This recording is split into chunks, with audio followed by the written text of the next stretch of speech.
Якутянин Герман Арбугаев начал тренировать у себя ястреба навыки охоты. Как известно, охота с птицами традиционно сохранилась у многих тюркских народов, но в Якутии в наши дни это пока первый такой подобный опыт. Репортаж Саргаланы Захаровой. Элеку друга майбыт, элеку друга майбыт. Такой фразы, которая значит, что у коршуна горит хвост, обычно деревенские дети отгоняют от своих дворов хищных птиц. Но здесь решили пойти по другому пути. Решили не враждовать с хищниками, а попробовать с ними подружиться. Как это получилось у первого заводчика хищных птиц в Якутии? Давайте узнаем.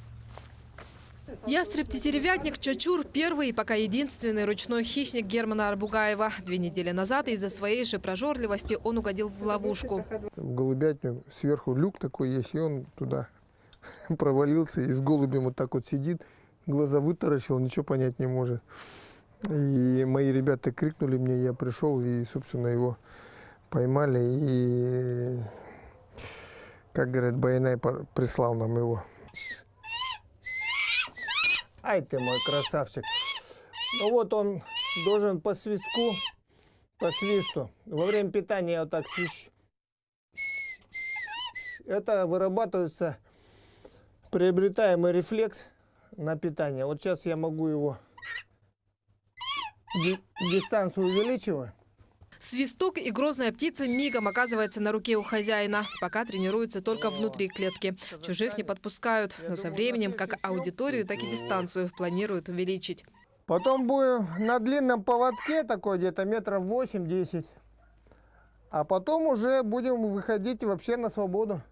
И будем надеяться, что этот рефлекс, который вот должен быть достаточно для того, чтобы он при вольном полете на свист прилетал. Тренировки нужны каждый день, говорит заводчик. В противном случае птица может снова одичать. Для Якутии подобное увлечение в новинку. Поэтому всю информацию пришлось искать в интернете. Как оказалось, в сети ее немало. В интернете выписал уже специальную перчатку для ловчих птиц. Вот этот вот клобучек с султанчиком под его размер. Мне сказали взвешать его, он 670 грамм. Мне заказали, там целая индустрия. В общем, это очень интересно. В очередной раз, восхищаясь величием хищника, Герман Арбугаев вспоминает знаменитый якутский фильм «Царь-птица». Надеется, что в будущем его Чочур тоже сможет стать звездой кино. О, пойдет сейчас. Опа. Красавчик. Царь-птица наша. Да, да, красавчик, ты же красавчик у нас. А пока учиться, учиться и еще раз учиться. Впереди грандиозные планы. Увеличить количество птиц, а главное показать людям настоящую соколиную охоту. Саргалана Захарова, Джулустан Иннокентьев, Якутск.